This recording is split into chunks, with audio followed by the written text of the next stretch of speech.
Cette vidéo est traduite pour la télé de Lilou.com par moi-même.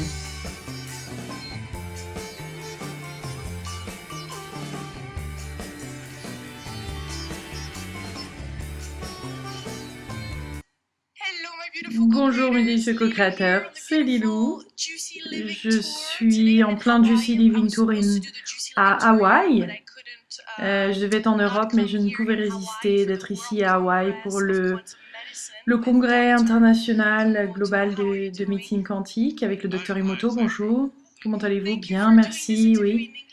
Merci de faire cette interview en anglais. Je sais que c'est pas votre langue, vous êtes japonais, donc on va sous-titrer votre anglais. Merci beaucoup parce que ça aide vraiment que ce soit en anglais.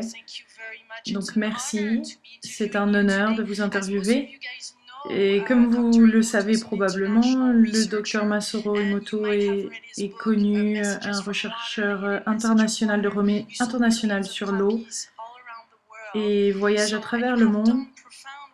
Et vous avez fait vraiment du très très gros travail pour expliquer, de prouver quelque chose scientifiquement qu'on ressent à l'intérieur de nous. Dites-nous, parlez-nous de votre recherche, de vos recherches, s'il vous plaît. Ma recherche est pour prouver que l'eau peut avoir une mémoire. Et comment vous prouvez ça? Comment vous prouvez qu'elle a une mémoire et qu'elle sent, ressent et... Je congèle l'eau. Par exemple, une goutte d'eau que je congèle pour, pendant 3 heures à moins 30 degrés Celsius. Et après ça, je regarde.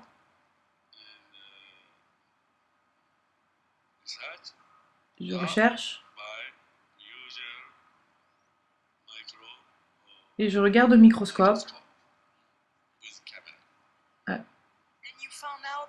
Et vous avez trouvé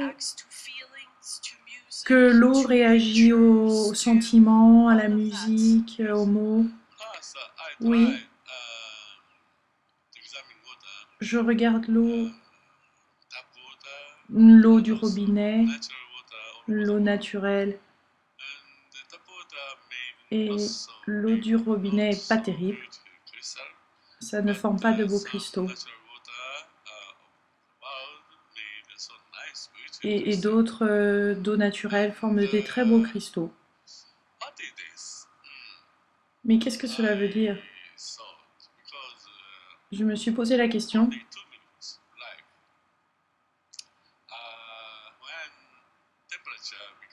Quand la température est à 0, l'eau disparaît, s'évapore comme une illusion.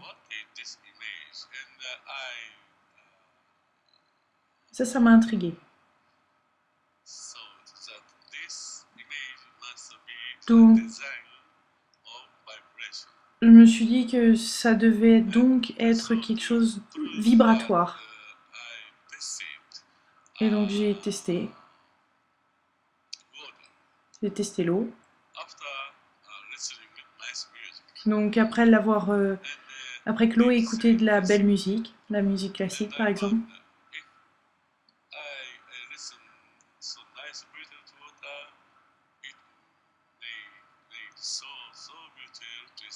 ça fait un très beau cristal, alors que de la musique qui est pas terrible ne va pas former un cristal de cet ordre.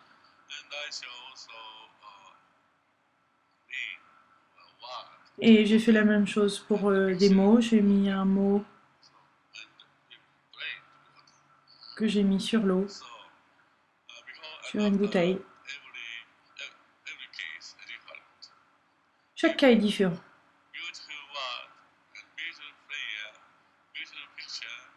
Avec des prières aussi, des photos, des images.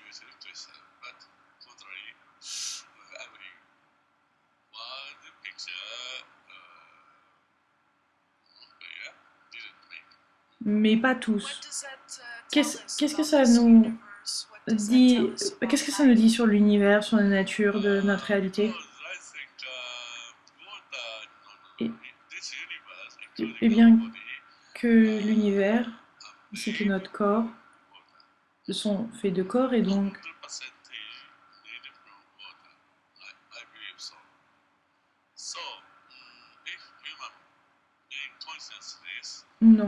si nous sommes conscients,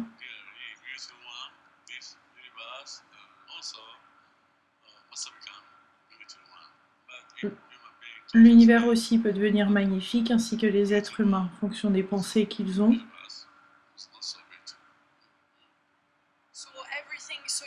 Donc, vous êtes en train, vous êtes en train de dire que l'eau est comme un dieu? Oui, je pense que l'eau est un messager de Dieu. Oui, ça je le pense vraiment à 100%. Est-ce que toutes les photos, les cristaux démontraient tout ce que vous êtes en train de nous dire en ce moment, ou vous avez dû sélectionner? Est-ce que c'est consistant? Euh, pour un, j'ai fait 50 50 photos de cristaux à partir de l'eau que j'avais, et j'en choisis les plus beaux sur les 50.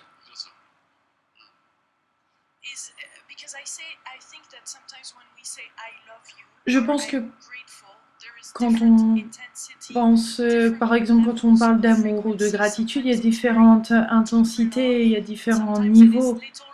Des fois, c'est un petit peu d'amour, mais des fois, ça va être beaucoup d'amour inconditionnel. Est-ce que vous voyez ça dans l'eau? L'eau, l'eau, je lui parle à l'eau. Je lui dis je t'aime. Et là, ça va faire des photos fantastiques. En sachant ça, pourquoi, quelle est votre vue sur le fait que nous soyons malades? On doit vivre tous les jours comme des dieux.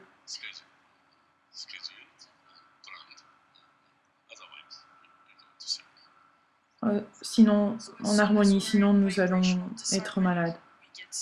Donc si nous sommes en désharmonie vibrationnelle, alors nous devenons malades, oui. Donc il faut être... sinon on va pas être malade à ce moment-là. Oui, sinon... L'univers...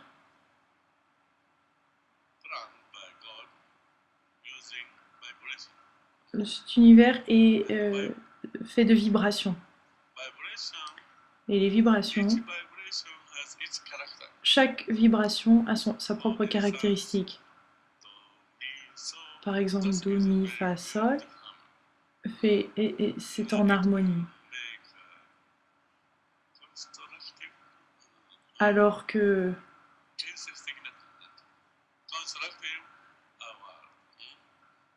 ça construit quelque chose, c'est beau. Alors que si Do, Lé, La, non, il n'y a pas d'harmonie. Donc cette énergie détruit, est une énergie détruisante. Donc chaque être humain a une vibration différente.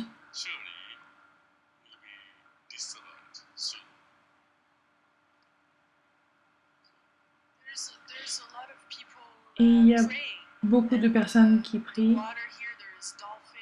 Et là aussi, dans cette eau, on trouve des dauphins, des baleines.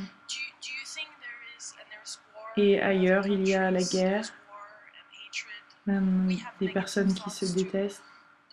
Et aussi, nous aussi, on a des pensées.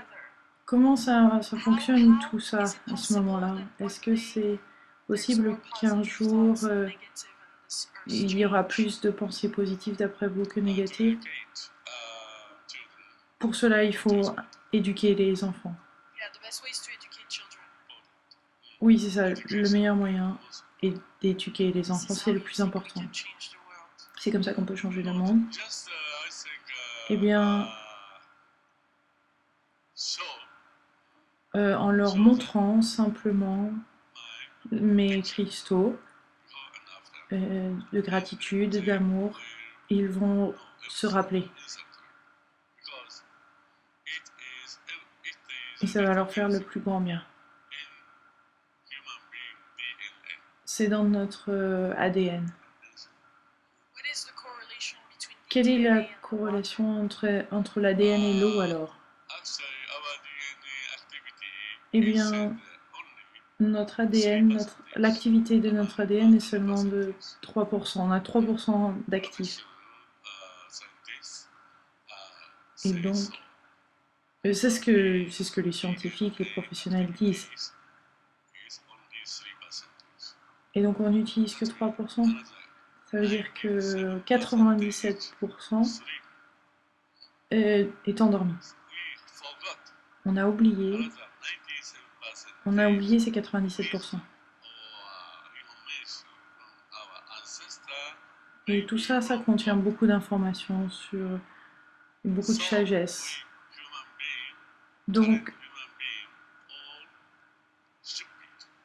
pour moi, tous les êtres humains sont devenus, beaucoup sont stupides. Mais écoutez, merci Dr Imoto pour cette interview.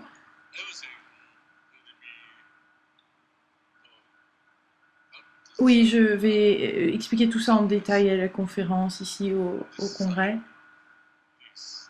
Merci de venir. Oui, je serai là avec grand plaisir, merci. Merci beaucoup de regarder cette vidéo. D'ici à Hawaï, je vous envoie plein d'amour, mais avant, je me demande si Dr Imoto, vous n'avez pas un dernier petit message à nous donner quand même.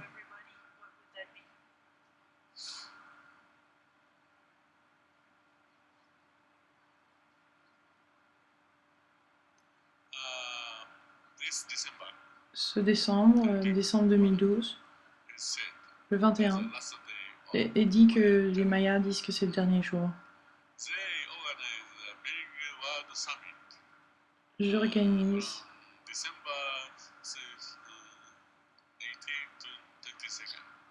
du 18 au 22, j'organise un congrès et je vais parler de cette nouvelle ère qui va commencer.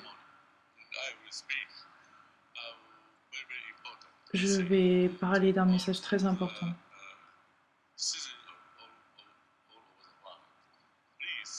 S'il vous plaît.